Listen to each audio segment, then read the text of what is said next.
Bismillahirrahmanirrahim. Assalamualaikum warahmatullahi wabarakatuh. Yang terhormat Ibu Fantika Febri Puspitasari MPD selaku dosen pengampu mata kuliah Pengelolaan Pendidikan dan teman-teman semua yang berbahagia. Di video kali ini saya akan membahas tentang permasalahan yang ada dalam pengelolaan pendidikan. Salah satunya yaitu kurangnya fasilitas penunjang yang memadai dalam pendidikan. Sebelumnya perkenalkan, nama saya Aulani Rizkia Syahrida dengan NIM 210106110054 kelas MPIB. Latar belakang dari permasalahan ini adalah karena fasilitas pendidikan merupakan hal yang sangat penting dalam mencapai tujuan pendidikan. Nah, dengan adanya fasilitas pendidikan ini diharapkan pembelajaran dapat diterima dengan mudah oleh siswa dan siswa akan merasa nyaman di dalamnya. Terpenuhinya fasilitas sekolah merupakan salah satu cara sekolah dalam meningkatkan mutu pendidikan. Hal ini juga sangat berpengaruh terhadap suasana pembelajaran siswa di kelas.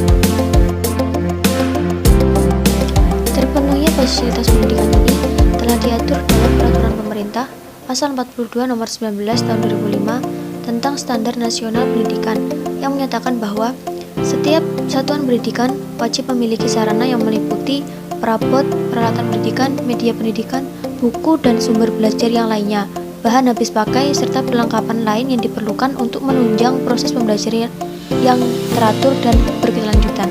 Setiap satuan pendidikan wajib memiliki prasarana yang meliputi lahan ruang kelas, ruang pimpinan satuan pendidikan, ruang pendidik, ruang tata usaha, ruang perpustakaan, ruang laboratorium, ruang bengkel kerja, ruang unit produksi, ruang kantin, instalasi daya dan jasa, tempat berolahraga, tempat beribadah, tempat bermain, tempat rekreasi, dan ruang atau tempat lain yang diperlukan untuk menunjang proses pembelajaran yang teratur dan berkelanjutan.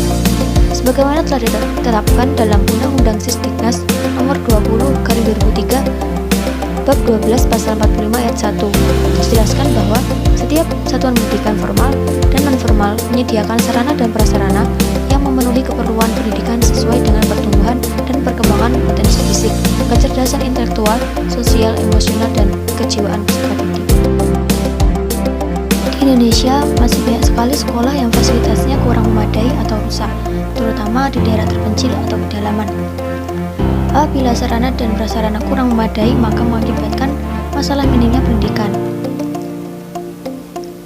Selain itu, tenaga pekerja yang kurang profesional juga akan membawa dampak buruk terhadap perkembangan pendidikan. Berikut ini merupakan contoh gambar dari fasilitas yang buruk, seperti halnya atap bocor, bangku meja rusak, alat praktikum yang kurang. Hal ini yang harusnya mendapatkan perhatian khusus dari pemerintah. Selanjutnya yaitu penyebab kurangnya fasilitas dalam pendidikan. Yang pertama yaitu alokasi dana yang terhambat. Hal ini disebabkan karena banyaknya kasus penyalahgunaan dana sekolah yang harusnya digunakan untuk sekolah dalam sarana prasarana malah digunakan untuk kepentingan yang lain. Yang kedua, perawatan yang kurang atau buruk.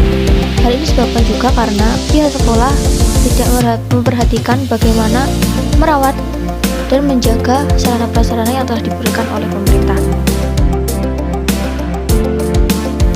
Apa sih akibat dari kurangnya fasilitas pendidikan tersebut? Di sini saya menyebutkan 4. Yang pertama yaitu menimbulkan kesenjangan dalam mutu pendidikan di Indonesia, yang mana pendidikan di Indonesia ini menjadi sangat kurang berkualitas dan kurang maju. Yang kedua yaitu siswa hanya mendapatkan pengetahuan atau wawasan dari buku saja dan tidak bisa mempraktekannya menggunakan sarana pendidikan. Maksudnya di sini tuh siswa hanya bisa mendapatkan teorinya saja, tapi hanya untuk penerapan mereka kurang. Yang ketiga yaitu siswa tidak mendapatkan kenyamanan dan tidak bersemangat dalam proses pembelajaran. Yang terakhir yaitu siswa akan menjadi lambat dalam berprestasi dikarenakan oleh kerusakan tersebut. Lalu, bagaimana sih solusinya untuk menanggulangi permasalahan tersebut? Di sini saya memberikan 3 solusi untuk menanggulangi permasalahan tersebut. Yang pertama yaitu pemerintah harus melakukan bantuan kepada daerah yang terpencil supaya pendidikannya bisa berkembang dan juga dapat mencapai tujuan pendidikannya. Yang kedua, pemerintah harus tegas dalam menangani penyalahgunaan dana serta tidak bertanggung jawabnya terhadap amanah. Yang ketiga, yang terakhir, mengorganisir koordinasi antara pemerintah daerah dan pemerintah pusat, apalagi sampai daerah yang terpencil sehingga tidak terputusnya komunikasi. Baik, terima kasih. Cukup sekian yang dapat saya sampaikan. Semoga dengan ini kita mendapatkan keberkahan dan ilmu yang bermanfaat. Billahi taufiq wal hidayah. Wassalamualaikum warahmatullahi wabarakatuh.